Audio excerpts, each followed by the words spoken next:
Le marché de Noël de Strasbourg, endeuillé par un attentat terroriste. Ce mardi soir, un individu de 29 ans a ouvert le feu en plein cœur du marché, tuant au moins 3 personnes et en blessant 12 autres. Selon le ministre de l'Intérieur français, 6 blessés sont en état d'urgence absolue. Le tireur, apparemment blessé par une patrouille de soldats, est parvenu à prendre la fuite et est actuellement activement recherché.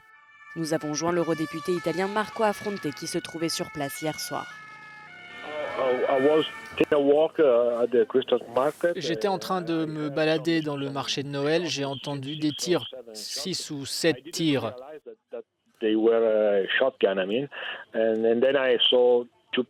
Sur le coup, je n'ai pas réalisé que c'était des tirs d'armes à feu. Là, j'ai vu 2 personnes au sol, beaucoup de personnes criaient, tout le monde commençait à courir, donc je me suis mis à courir aussi.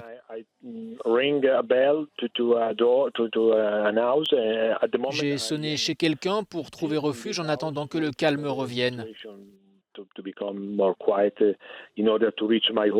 En France, quelques 350 membres des forces de l'ordre, des militaires et 2 hélicoptères sont mobilisés pour retrouver l'assaillant. Celui-ci était fiché S et déjà connu pour des faits de droit commun. L'homme en fuite était par ailleurs recherché pour un vol à main armée. Nous sommes actuellement en France en posture Vigipirate renforcée. Le gouvernement vient de décider de passer en urgence attentat avec la mise en place de contrôles renforcés aux frontières, avec aussi la mise en place de contrôles, là encore renforcés, sur l'ensemble des marchés de Noël qui se dérouleront en France pour éviter le risque de mimétisme.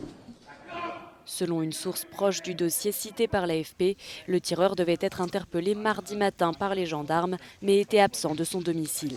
Il a déjà fait l'objet de condamnations en France et en Allemagne et se serait fait remarquer par ses comportements violents et son prosélytisme religieux lors d'un passage en prison.